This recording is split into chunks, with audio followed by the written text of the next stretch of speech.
പരിപാടിയിൽ എല്ലാവരും കാലത്ത് തന്നെ എത്തിയത് അങ്ങേയറ്റം സന്തോഷം പകരുന്ന കാര്യമാണ്. അതിന് എല്ലാവർക്കും അഭിവാദ്യം അർപ്പിച്ചുകൊണ്ട് ഈ പരിപാടിയുടെ ഉദ്ഘാടനം നിർവഹിച്ചത് അറിയിച്ചുകൊണ്ട് അവസാനിപ്പിക്കുന്നു. Thank you sir. വളരെ നല്ലൊരു ഉദ്ഘാടന പ്രസംഗം കാഴ്ചവെച്ചതിന്. അമ്മ ഇതിൽ കമന്റ് വേണ്ട കേട്ടോ, നിങ്ങൾ നാളെ വിളിച്ചാൽ. നമസ്തേ, ജനം ഡിബേറ്റിലേക്ക് സ്വാഗതം. താങ്ക് യു സാർ, വളരെ നല്ലൊരു ഉദ്ഘാടന പ്രസംഗം കാഴ്ചവെച്ചതിന് എന്ന് നന്ദിപൂർവം അറിയിച്ച അവതാരകയോട് മുഖ്യമന്ത്രി, അല്ല അമ്മാതിരി കമൻറ്റ് വേണ്ട കേട്ടോ, നിങ്ങൾ വിളിക്കേണ്ട ആളെ വിളിച്ചാൽ മതി. ഇത് കേട്ട് വേദിയിലിരുന്ന മന്ത്രിമാർക്കും സെക്രട്ടറിമാർക്കും സദസ്സിലുള്ളവർക്കും അടക്കാനാവാത്ത ചിരി. നാട് ഭരിക്കുന്ന ഒരു മുഖ്യമന്ത്രിയാണ് സർക്കാർ പരിപാടിയിൽ സ്റ്റേജിലുണ്ടായിരുന്ന ഒരു സ്ത്രീയോട് ക്ഷുഭിതനായതും അവരെ പരസ്യമായി അപമാനിച്ചതും. അവരെ പരിഹസിച്ച് ചിരിക്കാൻ മന്ത്രിമാരും ഉദ്യോഗസ്ഥരും. ഞങ്ങൾക്കൊന്നേ ചോദിക്കാനുള്ളൂ, കലിപ്പെന്തിനാ കാരണഭൂത? ഇന്നീ കേരളം ഇങ്ങനെ ആകെ ആയതിന് കാരണഭൂതനായ താങ്കൾക്ക് പാർട്ടിയിലെ സ്ത്രീകൾ വാഴ്ത്തിപ്പാടിയാലേ പിടിക്കൂ എന്നുണ്ടോ? സ്ത്രീകളെ വെച്ച് നവോത്ഥാന മതിൽ പണിത താങ്കൾക്ക് സ്ത്രീയോട് എന്തേ പുച്ഛം? അവർ താങ്കൾ നല്ലൊരു ഉദ്ഘാടന പ്രസംഗം കാഴ്ചവെച്ചു എന്നല്ലേ പറഞ്ഞുള്ളൂ, മോശമായി ഒന്നും പറഞ്ഞില്ലല്ലോ. പിന്നെന്തേ ഈ അരിശം? നമുക്ക് പരിശോധിക്കാം. സാമൂഹ്യ രാഷ്ട്രീയ നിരീക്ഷകരായ ശ്രീജിത്ത് പണിക്ക്, വിദ്യാസാഗർ ഗുരുമൂർത്തി, എം കെ ഹരിദാസ്, ഇടത് നിരീക്ഷകൻ ഡോക്ടർ ബി ജയരാജ് എന്നിവ അതിഥികളാവുന്നു. എല്ലാ അതിഥികളെയും ഈ സംവാദത്തിലേക്ക് സ്നേഹപൂർവ്വം സ്വാഗതം ചെയ്യുന്നു, ഒപ്പം പ്രേക്ഷകരെയും. ഞാൻ ഈ സംവാദം വിദ്യാസാഗർ ഗുരുമൂർത്തിയിൽ നിന്ന് ആരംഭിക്കുകയാണ്. വിദ്യാസാഗർ ഗുരുമൂർത്തി, ഇദ്ദേഹത്തിന് ഇതെന്ത് പറ്റി? എന്താവും ഈ പ്രകോപനത്തിന് ആധാരം? നല്ലത് പറഞ്ഞാലും നാണക്കേടാണെന്ന് കരുതുന്ന ഒരു നാട്ടുമൂപ്പനോട് ഇനി എന്ത് പറയും? നോക്കൂ, ഇന്ന് ഞാൻ ആ ഒരു ഓഡിയോ ക്ലിപ്പ്, അതിന്റെ വീഡിയോ ക്ലിപ്പ് കണ്ടു. അപ്പൊ അദ്ദേഹത്തിന്റെ ശരീരഭാഷയും അദ്ദേഹത്തിന്റെ വാക്കുകളും മുഖഭാവവും ഒക്കെ കാണിക്കുന്നത് പൂർണ്ണമായ ശാരീരിക മാനസിക അനാരോഗ്യമാണ്. കാരണം നല്ല മാനസികാരോഗ്യമുള്ള ഒരാളും ഒരു സ്തുതിയെ നിന്ദിച്ചുകൊണ്ട് സ്വീകരിക്കില്ല. അപ്പൊ ആ പറഞ്ഞ സ്ത്രീ അല്ലെങ്കിൽ ആ പറഞ്ഞ വ്യക്തി വളരെ നല്ല രീതിയിൽ സ്വാഭാവികമായിട്ട് നമ്മളെല്ലാവരും പറയുന്ന അങ്ങയുടെ പ്രഭാഷണത്തിന് നന്ദി, അങ്ങയുടെ ഈ ഒരു നല്ല വാക്കുകൾക്ക് നന്ദി എന്നൊക്കെ പറയുമ്പോൾ മിണ്ടാതെ അങ്ങ് പോയാൽ മതി. ചെയ്യാതെ അമ്മാതിരി കമന്റ് ഒന്നും വേണ്ട കേട്ടോ എന്ന് പറഞ്ഞാൽ ഈ വളരെ മോശപ്പെട്ട ആ സ്ഥാനത്തിരിക്കാൻ, മുഖ്യമന്ത്രി എന്ന സ്ഥാനത്തിരിക്കാൻ അർഹതയില്ലാത്ത ഒരാളാണ് താനെന്ന് ഇത് പണ്ടേക്ക് പണ്ടേ തന്നെ നമ്മുടെ സത്യനന്ദിക്കാട് പറഞ്ഞു വെച്ച കാര്യമാണ്. നിന്നെ കൊണ്ട് ഇതിനൊന്നും പറ്റില്ല വിജയ എന്ന് സത്യനന്ദിക്കാട് പറഞ്ഞിട്ടുണ്ട്. നിന്നെ കൊണ്ട് ഇതിനൊന്നും കഴിയില്ല വിജയ എന്ന് ശ്രീനിവാസനോട് മോഹൻലാൽ പറയുന്ന ഒരു രംഗമുണ്ട്. അതാണ് കാര്യം. കാരണം ഇതിനെ ഈ സ്ഥാനത്തിരിക്കാൻ താൻ എത്രത്തോളം അയോഗ്യനാണെന്ന് ഓരോ ദിവസവും ഇങ്ങനെ തെളിയിച്ചുകൊണ്ടിരിക്കുന്ന മറ്റൊരു മുഖ്യമന്ത്രി ഏതായാലും ഇന്ത്യയിലില്ല, ഭാരതത്തിൽ വേറെ ആളില്ല. ഇപ്പൊ നോക്കൂ, ഞാൻ പറഞ്ഞതിന്റെ അർത്ഥം ശാരീരികമായ ആരോഗ്യമുള്ള ഒരാൾ, ആയുർവേദ പ്രകാരം ശാരീരികമായ നല്ല ആരോഗ്യമുള്ള ഒരാൾ, മാനസികമായി നല്ലൊരു ആരോഗ്യമുള്ള ഒരാൾ, അയാൾ എപ്പോഴും സത്വഗുണത്തെയാണ് പ്രദർശിപ്പിക്കാൻ ആഗ്രഹിക്കുക. സത്വഗുണം എന്ന് പറഞ്ഞാൽ അയാൾക്ക് മറ്റു പ്രകോപനങ്ങളൊന്നും ഇല്ലെങ്കിൽ അയാൾ പരമാവധി ശാന്തതയോടെ മറുപടി പറയാൻ ആഗ്രഹിക്കും.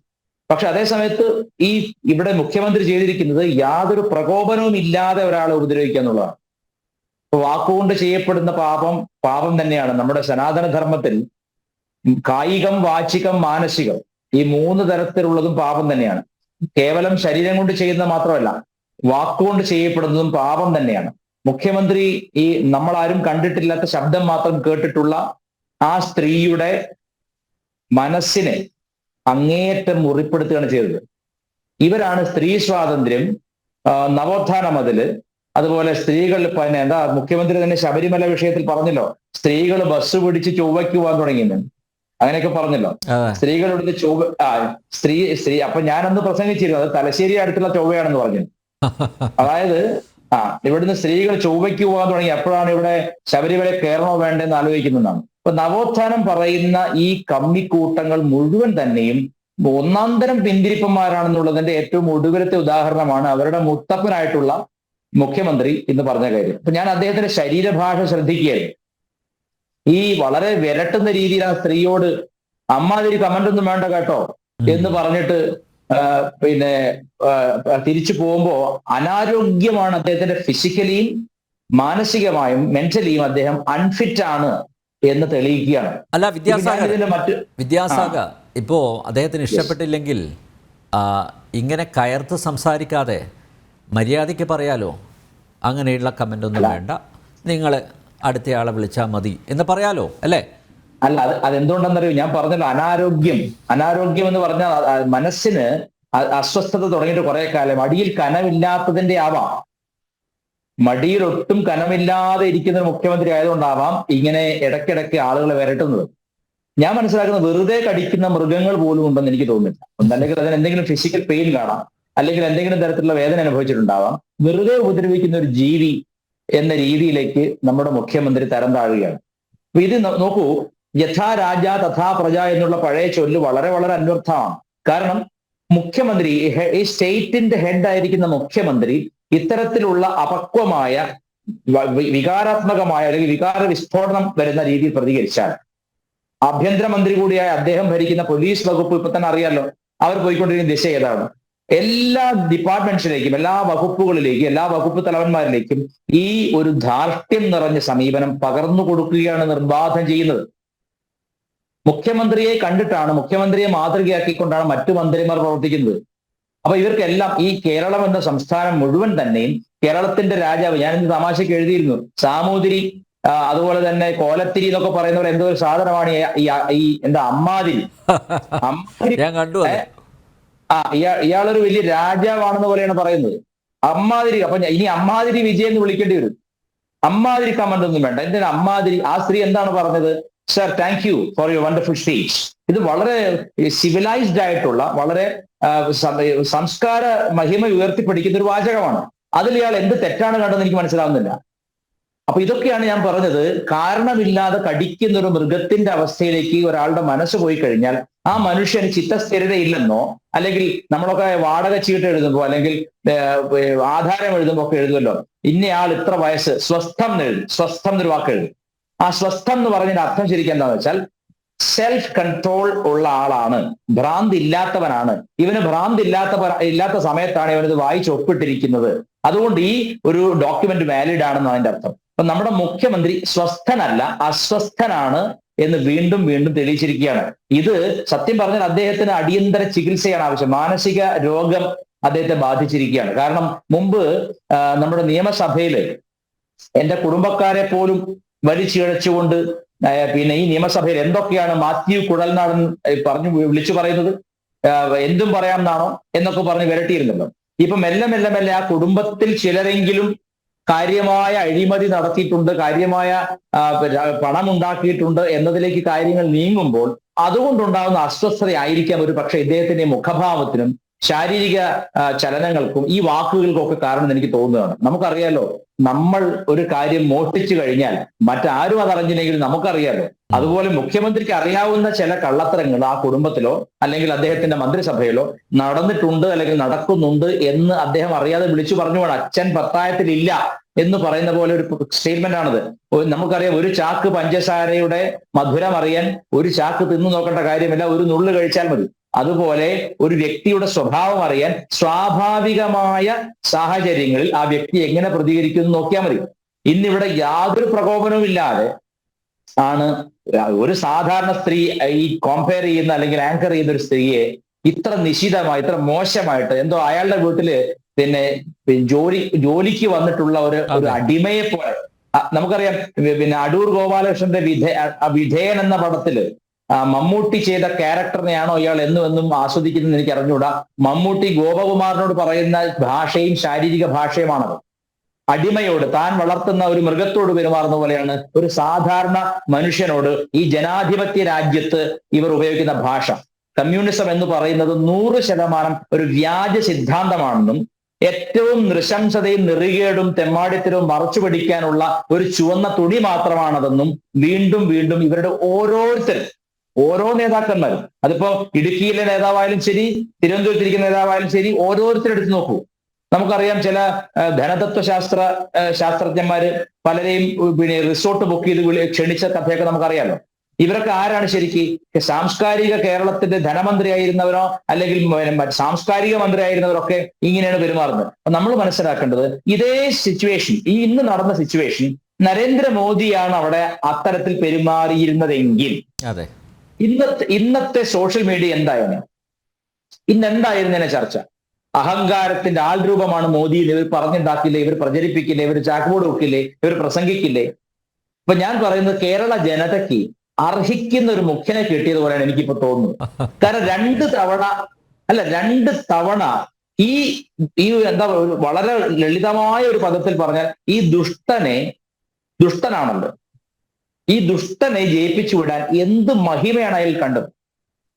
ഞാൻ ഒരു കാര്യം പറയാം, ഞാൻ എപ്പോഴും പറയുന്നൊരു കാര്യം, ഒരു വ്യക്തി ജീവിച്ചിരുന്ന കാലയളവിൽ അയാൾ എന്തു ചെയ്തു എന്തു ചെയ്തില്ല എന്ന് ഈശ്വരന് മാത്രമേ അറിയാവൂ പൂർണ്ണമായിട്ടും.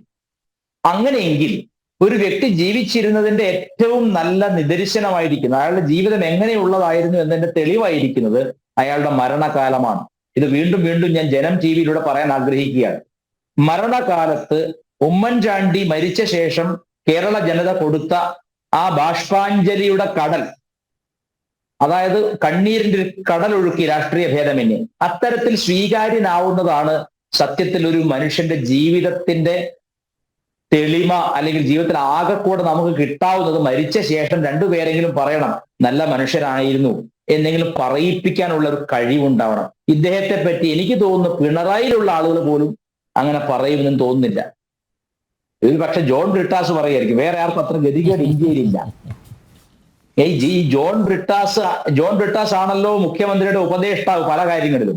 എന്തുകൊണ്ട് ജോൺ ബ്രിട്ടാസ് പറയുന്നില്ല മര്യാദാമസൃണമായ പെരുമാറ്റം മാനസിക ശാരീരിക ആരോഗ്യത്തിന്റെ നിദർശനമാണെന്ന പൊതു തത്വത്തെ എന്തുകൊണ്ട് ജോൺ ബ്രിട്ടാസ് പറഞ്ഞു കൊടുക്കുന്നില്ല? ഈ നമ്മുടെ മുഖ്യമന്ത്രിയുടെ മാനസിക ആരോഗ്യം തകരാറിലാണെന്നത് ഇതിൽ പരം തെളിവെന്ത് വേണം? ഇത് ആദ്യമായിട്ടാണോ നമ്മുടെ മുഖ്യമന്ത്രി ഇങ്ങനെ പ്രതികരിക്കുന്നത്? ഒരിക്കലുമല്ല. നമ്മുടെ മുഖ്യമന്ത്രി പണ്ടു മുതൽ തന്നെ, എനിക്ക് തോന്നുന്നു എന്റെ ഓർമ്മ വെച്ച കാലം മുതൽ തന്നെ, പിണറായി വിജയൻ എന്ന വ്യക്തിയുടെ ധാർഷ്ട്യം, അനാവശ്യമായ കോപം, അകാരണമായ അക്രമ സ്വഭാവം, ഇതെല്ലാം അദ്ദേഹത്തിന് എന്തും വിളിച്ച് പറയാം, പരനാറി എന്ന് പറയാം, കുലകുത്തി എന്ന് പറയാം, ഇറങ്ങി അല്ല മാത്രമല്ല കുലം കുത്തി എന്ന് മാത്രമല്ല അനിൽജി, കുലം കുത്തി എന്ന് പറഞ്ഞ് അവിടെ നിർത്തിയിരുന്നെങ്കിൽ അതിനെ നമുക്ക് സാധാരണ വിവരമില്ലാത്ത ഒരാളുടെ പ്രവർത്തനം എന്ന് വിചാരിക്കാം. പക്ഷെ അയാൾ പറഞ്ഞത് കുലംകുത്തികളുടെ സ്ഥാനം പുറത്തു തന്നെ. പടയങ്കണ്ടി രവീന്ദ്രൻ എന്ന് പറയുന്ന മൂന്നാംകിട ക്രിമിനൽ കമ്മ്യൂണിസ്റ്റ് ഗൂണ്ട, അയാൾ അവിടെ പിന്നെ ഒഞ്ചിയത്ത് പ്രസംഗിച്ചത്, എടോ ചന്ദ്രശേഖര നിന്റെ തല പൂങ്കുല പോലെ ഞങ്ങൾ റോട്ടിൽ ചെതറിക്കുന്ന പ്രസംഗിച്ചത്. നാലാംകിട കമ്മ്യൂണിസ്റ്റ് തെമ്മാടിയുടെ ഭാഷയാണത്. ആ ഭാഷയിൽ നിന്നും, ആ പടയങ്കണ്ടി രവീന്ദ്രൻ എന്ന പക്ക ക്രിമിനലിൽ നിന്നും നമ്മുടെ മുഖ്യമന്ത്രിയിലേക്ക് എത്രത്തോളം സാംസ്കാരിക ദൂരമുണ്ടെന്ന് നമ്മൾ ചിന്തിച്ചു നോക്കിയാൽ ഒട്ടും ദൂരമില്ലെന്ന് മാത്രമല്ല, അവർ രണ്ടുപേരും സായാമീസ് ഇരട്ടകളെ പോലെയാണെന്ന് മനസ്സിലാക്കേണ്ടി വരും. ഈ കുലംകുത്തി എന്ന ഈ പിണറായി വിജയന്റെ സ്പീച്ചിന് ശേഷമാണ് TP ചന്ദ്രശേഖരനെ കൊല്ലാനുള്ള കത്തിക്ക് മൂർച്ച കൂട്ടിക്കഴിഞ്ഞെന്ന് ഏത് കുട്ടിക്കാണ് കേരളത്തിൽ അറിയാത്തത്? അപ്പൊ ഇങ്ങനെയുള്ള അക്രമ സ്വഭാവം തന്റെ DNA കിടക്കുന്ന പോലെയാണ് മുഖ്യമന്ത്രി പെരുമാറുന്നത്. ഇത്ര അനാരോഗ്യകരമായ, സാംസ്കാരിക കേരളത്തിന് അപമാനമായ ഇത്തരത്തിലുള്ള പദാവലികൾ ഉപയോഗിക്കുന്ന, അകാരണമായി സാധാരണക്കാരെ ആക്രമിക്കുന്ന ഒരു വ്യക്തി ജനാധിപത്യ കേരളത്തിന് എന്നും തീരാ കളങ്കമാണെന്ന് ഈ ചർച്ചയുടെ ആദ്യഘട്ടത്തിൽ പറഞ്ഞു വെക്കട്ടെ. ശ്രീ ഹരിദാസ്, വിദ്യാസാഗർ ഗുരുമൂർത്തി ചൂണ്ടിക്കാണിച്ചതുപോലെ അസ്വസ്ഥമായ മനസ്സിൽ ഉടലെടുത്ത വികാര വിക്ഷുബ്ധതയുടെ പ്രതിഫലനം അതല്ലേ ഇന്ന് ആ വേദിയിൽ കണ്ടത്. മാത്രമല്ല മറ്റൊരു കാര്യം കൂടി എനിക്ക് പറയേണ്ടതുണ്ട്.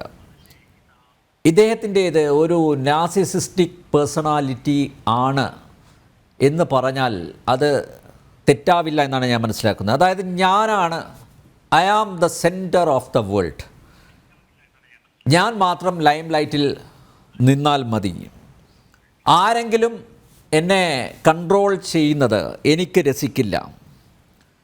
അപ്പോൾ ഒരു ടീം ലീഡറുടെ ക്വാളിറ്റീസ് ഒന്നും ഇദ്ദേഹത്തിനില്ല.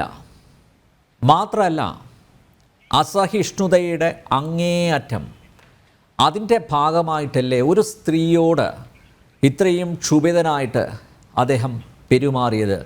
എന്നിട്ട് അത് കണ്ട് ചിരിക്കാൻ 2 മന്ത്രിമാർ, പിന്നെ IAS ഉദ്യോഗസ്ഥർ, പിന്നെ തലപ്പാവ് വെച്ച കുറേ പേരും സദസ്സിൽ. ശ്രീഹരിദാസ്, ഈ ചിരിച്ചതും അതുമാതിരി തന്നെ അതിനെ കയ്യടിച്ച് സാധാരണ ഇവരുടെ നമ്മൾ പറയില്ലേ ഈ മന്ത്രിമാരൊക്കെ പ്രസ്താവന നടത്തുമ്പോൾ, നമ്മുടെ ശിവൻകുട്ടിയൊക്കെ പ്രസ്താവന നടത്തുമ്പോൾ ചുറ്റും നിൽക്കണ ഒരു കയ്യടിക്കണതൊക്കെ കണ്ടിട്ടുണ്ട്. അപ്പോൾ ഇവിടെ കയ്യടി ഉണ്ടായിട്ടില്ലല്ലോ എന്ന് നമുക്ക് സമാധാനിക്കാം. ഇത് കേരളത്തിൽ വിധേയന്മാരുടെ എണ്ണം വളരെയധികം കൂടി വരികയാണ്. അപ്പോൾ ഒരു ഭാസ്കര പട്ടേലരെ ചുറ്റിപ്പറ്റിയിട്ട് ഒരു കുറേ വിധേയന്മാരിങ്ങനെ ജീവിക്കുന്നത് കൊണ്ടുണ്ടാകുന്ന ഒരു ബുദ്ധിമുട്ടാണ് ഇപ്പോൾ ഇന്നത്തെ അവിടെ ആ സ്ത്രീയെ അങ്ങേയറ്റം അപഹസിച്ചതിൻ്റെ പേരിലുണ്ടായിട്ടുള്ള ചിരിയും കാര്യങ്ങളും എന്ന് പറഞ്ഞു കഴിഞ്ഞാൽ നമ്മുടെ കേരളത്തിൻ്റെ സാംസ്കാരിക അപച്യുതിയാണ് നമ്മളത് കാണിക്കേണ്ടത്. ഒന്നാമതൊരു സ്ത്രീ, ആ കുട്ടി അതിൽ പറഞ്ഞിട്ടുള്ളതിൽ എനിക്ക് ആ കുട്ടി ആരാണെന്ന് അറിയില്ല, എനിക്ക് ആ ചടങ്ങിൻ്റെ എന്ത് ഫോർമേഷനാണെന്നും എനിക്കറിയില്ല. എന്ത് തന്നെയായാലും ആ പറഞ്ഞ വാക്കുകൾ ഞാൻ കേട്ടു. ന്യൂനപക്ഷങ്ങളുമായിട്ടുള്ള മുഖാമുഖം, മോദിയെ മാത്രമൊന്നും ന്യൂനപക്ഷങ്ങളുമായിട്ടുള്ള മുഖാമുഖം മാധ്യമത്തിലിട്ട് വളരെ നല്ല കാര്യം. അപ്പോൾ അതിലത്തെ അത് വളരെ നല്ലൊരു സദസ്സിൽ തന്നെയാണ് അദ്ദേഹത്തിൻ്റെ തനി സ്വഭാവം പുറത്തേക്ക് എടുത്തിരിക്കുന്നത്. അത് വളരെ നന്നായിട്ടുണ്ട്. നോക്കിയോ, ഈ മുഖ്യമന്ത്രിയെ വിമർശിക്കുമ്പോഴൊക്കെ എന്നോട് കുറച്ച് ആൾക്കാർ ചോദിച്ചിട്ടുള്ള ചോദ്യമുണ്ട്. അദ്ദേഹം ഒരു തറവാട്ട് കാരണവരല്ലേ? അദ്ദേഹത്തെ പോലുള്ള ഒരു വ്യക്തിക്ക് ഈ കേരളത്തിലെ ആൾക്കാരോട് അങ്ങനെ പെരുമാറാനുള്ള അവകാശമില്ല. ഈ അടുത്ത ചോദ്യമാണ് എന്നെ അമ്പരപ്പിച്ചത്. ഈ കേരളത്തിന് വേണ്ടി എന്തൊക്കെ ത്യാഗം സഹിച്ചിട്ടുള്ള ഒരു മനുഷ്യനാണ്. ഈ കേരളത്തിന് വേണ്ടിയിട്ട് ഈ മുഖ്യമന്ത്രി എന്ത് ത്യാഗമാണ് സഹിച്ചിട്ടുള്ളതെന്ന് ഞാൻ ഒരുപാട് ചകഞ്ഞ് നോക്കിയിട്ട് എനിക്ക് പ്രത്യേകിച്ചൊന്നും കാണാനില്ല. അദ്ദേഹത്തിൻ്റെ പാർട്ടിക്ക് വേണ്ടിയിട്ട് ത്യാഗം സഹിച്ചിട്ടുണ്ട്. അല്ലാണ്ട് അദ്ദേഹം ഈ കേരളത്തിലെ സാധാരണക്കാരായ ഒരു 63% ജനങ്ങൾക്ക് വേണ്ടിയിട്ട്, അല്ലെങ്കിൽ അവരുടെ പാർട്ടി പ്രവർത്തകർക്ക് വേണ്ടി ത്യാഗം സഹിച്ചിട്ടുണ്ടായി. കേരളത്തിലെ സാധാരണക്കാരായ ഒരു 63% ജനങ്ങൾക്ക് ഇദ്ദേഹം സ്വാതന്ത്ര്യ സമരത്തിൽ പങ്കെടുത്തുകൊണ്ടോ, പിന്നെ പറയുന്നത് എന്താ, അടിയന്തരാവസ്ഥക്കാലത്ത് ഒരുപാട് പേർക്ക് ഇടികൊണ്ടുണ്ട്, ഒരുപാട് BJP-കാർക്ക് ഇടികൊണ്ടിട്ടുള്ള കാര്യം പറയുന്നു. അവരൊക്കെ എല്ലാവരും ഞങ്ങൾക്ക് അടിയന്തരാവസ്ഥക്കാലത്ത് ഇടികൊണ്ടിട്ടുണ്ട് എന്നുള്ള പേരിൽ ജനങ്ങളുടെ മെക്കെട്ട് കയറാനും ഇതുമാതിരി സ്ത്രീകളെ അപഹസിക്കാനും തുടങ്ങിക്കഴിഞ്ഞാൽ കേരളത്തിൽ എന്ത് സാംസ്കാരികമായിട്ടുള്ള വളർച്ചയാണ് കേരളം നേടിക്കൊണ്ടിരിക്കുന്നത്? അപ്പോൾ എന്നോട് ഒരാൾ ചോദിച്ചതാണ്, അദ്ദേഹം ഒരു തറവാട്ട് കാരണവരല്ലേ, അദ്ദേഹത്തിന് ഇത്തരത്തിൽ ശാസിക്കുന്നത് കൊണ്ടെന്താ? വേറെ ഇപ്പോൾ മലപ്പുറത്ത് നിൽക്കുന്ന CPM-ൻ്റെ സ്ഥാനാർത്ഥി ഈ മുഹമ്മദ് റിയാസിനെ മരുമകൻ എന്നൊരു ചാനൽ ചർച്ചയിൽ, ഞാൻ ആ ചർച്ചയിൽ ഇരിക്കുന്നുണ്ട്, ഞാനല്ല പറഞ്ഞത്, മറ്റൊരു പാനലിസ്റ്റ് ഒരു മരുമകൻ മന്ത്രി എന്ന് 2-3 പ്രാവശ്യം പറഞ്ഞപ്പോൾ അദ്ദേഹം അസ്വസ്ഥനായിട്ട് പറഞ്ഞത് എന്താണെന്നറിയോ? ഇങ്ങനെയൊക്കെ ഈ മുഹമ്മദ് റിയാസിനെ പറയാൻ എങ്ങനെയാണ് സാധിക്കുന്നത്? ഈ മുഹമ്മദ് റിയാസൊക്കെ നമ്മുടെ ഈ രാജ്യത്തിന്, ഇന്ത്യ മഹാരാജ്യത്തിന് വേണ്ടിയിട്ടുള്ള സഹിച്ചിട്ടുള്ള ത്യാഗങ്ങൾ എത്രയാണ്? എത്ര സമരങ്ങളിൽ പങ്കെടുത്തുകൊണ്ട് അദ്ദേഹം അറസ്റ്റ് വരിച്ചിട്ടുണ്ട്, എത്ര അടി കൊണ്ടിട്ടുണ്ട്. കയ്യിലിരിപ്പിൻ്റെ ദോഷം കൊണ്ട് ഇത്തരത്തിലുള്ള കാര്യങ്ങൾ ഉണ്ടായിട്ടുണ്ടെങ്കിൽ അതിന് കേരളത്തിലെ ജനങ്ങൾക്ക്, അദ്ദേഹം ഒരു മരുമകനാണ്, ആ മരുമകൻ്റെ കെയർ ഓഫിലാണ് അദ്ദേഹത്തിന് മന്ത്രിസ്ഥാനം ലഭിച്ചിരിക്കുന്നത്. അപ്പോൾ അതിനെ എടുത്തു പറയുന്നതിൽ പോലും അസഹിഷ്ണുത പ്രകടിപ്പിക്കുകയാണ്. ഇവിടെ ഗുരുമൂർത്തി പറഞ്ഞു യഥാരാജ തഥാ പ്രജ എന്ന് പറഞ്ഞിട്ടുള്ളതിനപ്പുറം എനിക്ക് പറയാനുള്ള മറ്റൊരു ഇതുണ്ട്. അതായത് മുൻപേ ഗമിച്ചീടിന ഗോവു തൻ്റെ പിൻപേ ഗമിച്ചീടിന പശു ഗോക്കളല്ല. പശുക്കൂട്ടത്തിൽ ഒരു പശു പോകുന്നതിൻ്റെ പിന്നാലെയാണ് മറ്റു പശുക്കളൊക്കെ പോയിക്കൊണ്ടിരിക്കുക. എൻ്റെ അമ്മ ഇടയ്ക്കിടയ്ക്ക് എനിക്കൊക്കെ പറഞ്ഞു തന്നിട്ടുള്ളതാണ്. നമ്മൾ മാതൃകയാവണം, നമ്മൾ നേതൃത്വം നൽകുന്നവർ മാതൃകയാവണം. ഈ മുഖ്യമന്ത്രിയുടെ മാതൃക അദ്ദേഹത്തിൻ്റെ, ഇപ്പോൾ എന്നോട് ചോദിച്ചു, നിങ്ങൾ പറയണതൊക്കെ നിങ്ങളുടെ വീട്ടിലുള്ള മക്കളും ഭാര്യയൊക്കെ കേൾക്കുന്നില്ലേ? അത് എൻ്റെ വീട്ടിലാവാം. നികുതിപ്പണം കൊണ്ട് ഈ മുഖ്യമന്ത്രിയുടെ, ഞാൻ ഇടയിൽ കയറിയിട്ട് ഈ പ്രേക്ഷകർ കേൾക്കാൻ വേണ്ടി പറയുകയാണ്, ഞാനിപ്പോൾ മിനിഞ്ഞാന്ന് പുറത്തു കൊണ്ടുവന്നിട്ടുള്ളൊരു വിവരം വെച്ചിട്ട് ഏകദേശം ഇദ്ദേഹം ഈ 8 കൊല്ലം കൊണ്ട് 3,62,00,000 രൂപ അദ്ദേഹത്തിൻ്റെ താമസ സൗകര്യം സജ്ജീകരിക്കാൻ വേണ്ടി ചെലവഴിച്ചിട്ടുണ്ട്. അരിയും തിന്ന് ആശാരിച്ചിയും കടിച്ച് പിന്നി നായയ്ക്ക് മുറുമുറുപ്പാണ് അദ്ദേഹത്തിൻ്റെ തേച്ച് വെച്ച ഡ്രസ്സിൽ ഈ 3,68,00,000 രൂപ ക്ലിഫ് ഹൗസിൻ്റെ നവീകരണത്തിനും തൊഴുത്തു പണിയാനും ലിഫ്റ്റിനും വേണ്ടി ചെലവഴിച്ചൊരു മുഖ്യമന്ത്രി വിലപിക്കുകയാണ്. ഞാൻ താമസിക്കുന്ന സ്ഥലത്ത് അയൺ ചെയ്തിട്ട് വെച്ചിട്ടുള്ള ഷർട്ടിൽ മരപ്പട്ടി മൂത്രമൊഴിക്കുന്നു എന്ന് വിലപിക്കുന്ന ഒരവസ്ഥ. ആ 3,68,00,000 രൂപയെ ഞാനൊന്ന് ഡിവൈഡ് ചെയ്ത് നോക്കി. ഇദ്ദേഹം മുഖ്യമന്ത്രിയായിരുന്ന കാലഘട്ടത്തിൽ പ്രതിദിനം അദ്ദേഹത്തിന് 26,400 രൂപയാണ് ഈ കേരളം അദ്ദേഹത്തിൻ്റെ ആഡംബര ജീവിതത്തിന് വേണ്ടിയിട്ട്, അദ്ദേഹത്തിൻ്റെ ഭക്ഷണമോ, അദ്ദേഹത്തിൻ്റെ മറ്റേ യാത്രാ ചെലവോ, അദ്ദേഹത്തിൻ്റെ സെക്യൂരിറ്റി ചെലവോ, അദ്ദേഹത്തിൻ്റെ വിദേശ യാത്രാ ചെലവോ ഒന്നും ഇതിൽ പെടില്ല. അദ്ദേഹത്തിൻ്റെ ചികിത്സയും അദ്ദേഹത്തിൻ്റെ താമസ സൗകര്യത്തിനും വേണ്ടിയിട്ട് 26,000 രൂപ ഈ പാവപ്പെട്ട ജനങ്ങളുടെ നികുതിപ്പണം ചെലവാക്കുമ്പോൾ അദ്ദേഹം അല്പം കൂടി പക്വതയോട് കൂടിയിട്ട് ജനങ്ങളോട് പെരുമാറേണ്ടതാണെന്ന് പറയാനുള്ളത്. അദ്ദേഹത്തിൻ്റെ പാർട്ടി, ഇപ്പോൾ കോട്ടയം പാർട്ടി സമ്മേളനത്തിൽ അച്യുതാനന്ദനെ പുകഴ്ത്തിക്കൊണ്ട് കാണികൾ കുറേ മുദ്രാവാക്യം വിളിച്ചപ്പോൾ അദ്ദേഹം വളരെ ക്ഷുഭിതനായി, തലയിലൊരു മഴ പെയ്യുന്നുണ്ടായിരുന്നു, തലയിലൊരു മുണ്ടൊക്കെ ഇട്ടിട്ട് അദ്ദേഹം അവരെയൊക്കെ വളരെ ശാസിക്കുന്നത് കൊണ്ട് അതൊക്കെ ആവാം. പക്ഷെ അത് കേരളത്തിലെ ജനങ്ങളെ മുഴുവൻ അത്തരത്തിൽ തൻ്റെ ശാസനയ്ക്ക് മുൻപിലെ സ്കൂളിലെ ഹെഡ്മാസ്റ്റർ കുട്ടികളെ ശാസിക്കുന്നത് പോലെ ശാസിച്ചു കഴിഞ്ഞാൽ ആ ചൂരൽ തുമ്പിൽ അവരുടെ എല്ലാവിധ വികാരങ്ങളും അടിമപ്പെടുത്തിക്കൊണ്ട് ഈ മുഖ്യമന്ത്രി പറയുന്നത് മാത്രം കേൾക്കണം എന്ന് പറയുന്ന ഒരു അവസ്ഥ സംജാതമാകുന്നത് അതൊരു നല്ല കാര്യമായിട്ട് എനിക്ക് തോന്നുന്നില്ല. പിന്നെ ഈ മുഖ്യമന്ത്രിയുടെ ഈ ധാർഷ്ട്യത്തെക്കുറിച്ചും മുഖ്യമന്ത്രിയുടെ ഈ അഹങ്കാരം നിറഞ്ഞ ഇത്തരത്തിലുള്ള സംസാരത്തെക്കുറിച്ച് പറയുമ്പോൾ മുഖ്യമന്ത്രിക്ക് മാത്രമാണോ കേരളത്തിൽ ഇത്തരത്തിലുള്ളൊരു അപച്യുതി വന്നു കൂടിയിരിക്കുന്നതെന്ന് പറഞ്ഞാൽ അല്ലാട്ട് ശ്രീ അനിൽ നമ്പ്യാർ. ഇതിലെ ഇന്നലെ കോതമംഗലത്ത് നടന്നിട്ടുള്ള സംഭവം കൂടി പറയണം നമ്മൾ. ഈ കോൺഗ്രസ്സുകാർക്ക്, കോൺഗ്രസിനെ സ്വാതന്ത്ര്യ സമരത്തിൽ പങ്കെടുത്തിട്ടുള്ള കോൺഗ്രസിനെ ഗാന്ധിജി ഉണ്ടാക്കിയ ഒരു പാർട്ടി എന്ന നിലയ്ക്ക്, അല്ലെങ്കിൽ ഗാന്ധിജി ഉണ്ടാക്കിയിരിക്കുന്ന സംസ്കാരത്തിൻ്റെ പേരിലുള്ള ഒരു കോൺഗ്രസ് പാർട്ടിയുടെ ആൾക്കാർ ഇന്നലെ അവിടെ ചെയ്തിട്ടുള്ളത് എന്താണ്? ഈ എറണാകുളത്തെ DCC പ്രസിഡൻ്റൊക്കെ ഇന്നലെ അവിടെ അഴിഞ്ഞാടിയിരിക്കുന്നത്. എന്തൊക്കെ പറഞ്ഞു കഴിഞ്ഞാലും നമ്മുടെ ഈ കടുത്തിരുത്തിക്ക് അടുത്ത് ഒരു സബ് ഇൻസ്പെക്ടറുടെ ചെകിടത്തടിച്ച വിഷയം നമ്മൾ ചർച്ച ചെയ്തിട്ടുണ്ടായിരുന്നു. ആ ചെകിടത്തടിച്ച DYFI പ്രവർത്തകരും ഇന്നലെ DYSPയുടെ നെഞ്ചത്ത് പിടിച്ച് യൂണിഫോമിട്ട് ഒരു പോലീസുകാരനെ തള്ളിയ DCC പ്രസിഡന്റും തമ്മിൽ എന്താണ് വ്യത്യാസമുള്ളത്? അത് കഴിഞ്ഞിട്ട് അദ്ദേഹം ആക്രോശിച്ചിരിക്കുന്ന വാക്കുകൾ ഇന്നലെ കണ്ടില്ലേ? എടാ തെണ്ടികളെ, എന്താണ് ഇവരൊക്കെ ഉദ്ദേശിച്ചിരിക്കുന്നത്? അപ്പോൾ ഇവിടെ മുഖ്യമന്ത്രിക്ക് എന്താ വെച്ച് കഴിഞ്ഞാൽ ഭരിക്കുന്ന വ്യക്തിക്ക് കിട്ടുന്ന ജനസ്വാധീനം കൊണ്ട് ജനങ്ങളോട് മെക്കെട്ട് കയറാമെന്ന ധാരണയാണെങ്കിൽ തങ്ങൾ ചെയ്യുന്ന തോന്നിവാസത്തിന് കൈയടിക്കാൻ കുറേ ജനങ്ങളുണ്ടെന്നുള്ള നിലയ്ക്ക് ഇവിടുത്തെ കോൺഗ്രസ്സുകാരും ചെയ്യുന്നത് തീരെ. ഇന്നലെ കോതമംഗലത്ത് നടന്ന സംഭവം അങ്ങേയറ്റം അപലപനീയമായ കാര്യമാണ്. കാരണം ആന ഇറങ്ങി വരുന്നത് ഇവിടെ LDF ആണോ ഭരിക്കുന്നത്, അല്ലെങ്കിൽ UDF ആണോ ഭരിക്കുന്നത്, BJP ആണോ ഭരിക്കുന്നത് എന്ന് നോക്കിയിട്ടല്ല ഒരു വന്യമൃഗങ്ങളും ഇറങ്ങി വരുന്നത്. വന്യമൃഗങ്ങൾക്ക് കാട്ടിൽ അവരുടേതായ സ്ഥലം, ആവാസ വ്യവസ്ഥയ്ക്ക് തടസ്സം നിന്നുകൊണ്ട് മനുഷ്യൻ ചെയ്യുന്ന പ്രവർത്തികൾ അവർക്ക് സഹിക്കാതാവുമ്പോൾ അവർക്ക് വെള്ളവും ഭക്ഷണവും കിട്ടാൻ വേണ്ടിയിട്ട് അവരിറങ്ങി വരികയാണ്. അപ്പോൾ ഇവരിന്നലെ അവിടെ നടത്തിയിട്ടുള്ള ഈ നാടകത്തിൻ്റെ പേരിൽ നാളെ കണ്ടില്ലേ, ഇന്ന് രാവിലെ കാട്ടുപന്നി കുത്തിയിട്ട് ഒരാൾ മരിച്ചിട്ടുണ്ട്. അപ്പൊ ഇതൊക്കെ പന്നിയായാലും തെരുവ് പട്ടിയായാലും ആക്രമണ സ്വഭാവമുള്ള നിലയ്ക്ക് ജനങ്ങളെ ആക്രമിക്കുമ്പോൾ കോതമംഗലത്ത് ഈ ഇലക്ഷന്റെ സമീപത്ത് ഇന്നലെ അവർ നടത്തിയിട്ടുള്ള ഈ നാടകം വോട്ട് കിട്ടാനാണെന്ന് ജനങ്ങൾ ചിന്തിച്ചിരുന്നുവെങ്കിൽ അത് വലിയ ഈ കോൺഗ്രസ് പാർട്ടിക്ക് വന്നിട്ടുള്ള UDFന് വന്നിട്ടുള്ള വലിയൊരു അപച്യുതിയാണെന്നുള്ള കാര്യം മനസ്സിലാക്കണം. ഇന്നലെ അവിടെ വീണ്ടും ഞാൻ പറയാണ്, അവിടെ കാണിച്ചിട്ടുള്ള ധാർഷ്ട്യം അങ്ങേയറ്റം മോശമാണ്. അതുമാതിരി തന്നെ ഈ VD സതീശൻ, എനിക്ക് അദ്ദേഹം MLA ആയിരിക്കുന്ന സമയത്ത് എനിക്ക് 2-3 പ്രാവശ്യം ഞാൻ കൊണ്ടുവന്നിട്ടുള്ള വിവരാവകാശ നിയമങ്ങൾ സബ്മിഷനായിട്ടൊക്കെ ഉന്നയിക്കാൻ വേണ്ടി പോയി കണ്ട ആ VD സതീശനിൽ നിന്ന് പ്രതിപക്ഷ നേതാവായപ്പോൾ അദ്ദേഹം തീരെ മാറി. അദ്ദേഹം നടത്തിയിട്ടുള്ള വയനാട്ടിലൊരു പത്രസമ്മേളനത്തിൽ പത്രക്കാരോട്, അദ്ദേഹത്തിന് ഇഷ്ടപ്പെടാത്ത പത്രക്കാരോട് ഞാൻ ഇറക്കി വിടുന്നൊക്കെ പറയുന്ന അവസ്ഥ വന്നു കഴിഞ്ഞാൽ അതും ധാർഷ്ട്യത്തിൻ്റെ മറ്റൊരു രൂപമാണ്. അപ്പോൾ കേരളത്തിലത്തെ പ്രതിപക്ഷമായാലും ഭരണപക്ഷത്തിൻ്റെ പിണറായി വിജയൻ സാറായാലും ജനങ്ങൾക്ക് നേരെ ഈ കാണിക്കുന്നത് നമുക്ക് അങ്ങനെ ഒരു നിലയ്ക്കും ഒരു വ്യക്തിയെ അധിക്ഷേപിച്ചുകൊണ്ടല്ല പറയുന്നത്. പക്ഷേ പിണറായി വിജയനെ നമ്മൾ കമ്പയർ ചെയ്യുന്നത് ഇത്തരത്തിലുള്ള ധാർഷ്ട്യം നിറഞ്ഞ സംസാരത്തിലൂടെയും ചൂണ്ടുവിരൽ നിർത്തിക്കൊണ്ട് ജനങ്ങളോട് മോശമായ നിലയിൽ സംസാരിച്ചുകൊണ്ടുമല്ല. ഇവിടെ ഉമ്മൻചാണ്ടി കൃത്യം 5 വർഷം അദ്ദേഹം ഭരണം പൂർത്തിയാക്കിയത് ചിരിച്ചുകൊണ്ട് ജനങ്ങൾ പറയുന്നത് മുഴുവൻ ഏറ്റുവാങ്ങുക മാത്രമല്ല, അദ്ദേഹം കല്ലേറ് കൊണ്ടിട്ട് അദ്ദേഹത്തിന് തല പൊട്ടിയിട്ടുണ്ട്.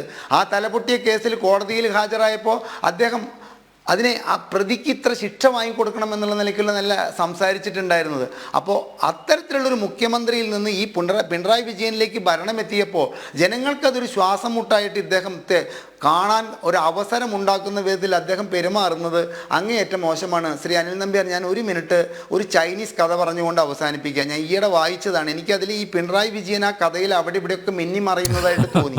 ഒരു രാജാവ് തൻ്റെ കുടുംബത്തിൻ്റെയും തൻ്റെ രാജകൊട്ടാരത്തിലുള്ള പരിചാരകരുടെയും അന്തേവാസികളുടെയും മാത്രം കാര്യങ്ങൾ ശ്രദ്ധിച്ച് സുഖലോലുപനായി നികുതിപ്പണം തൂർത്തിയെടുക്കുന്ന ഒരു രാജാവ്, അദ്ദേഹം വിചാരിച്ചു അദ്ദേഹത്തിൻ്റെ പരിസരത്തുള്ള എല്ലാ രാജാക്കന്മാരും അദ്ദേഹത്തിന് പാരിതോഷികവും അതുമാതിരി തന്നെ സമ്മാനങ്ങളൊക്കെ ഇടയ്ക്കിടയ്ക്ക് കൊണ്ടുവന്ന് തന്നപ്പോൾ ആ രാജ്യങ്ങളിൽ നിന്നും ഒരു വിധത്തിലുള്ള ആക്രമണവും ഉണ്ടാവില്ലെന്ന് കരുതി കൊട്ടാരത്തിൽ സുഖലോലുപനായി അദ്ദേഹം വാഴുന്ന സമയത്ത് ഒരു രാജ്യം, തൊട്ടടുത്തുള്ള ഒരു അയൽ രാജ്യം ഈ രാജ്യത്തെ ആക്രമിക്കുകയാണ്.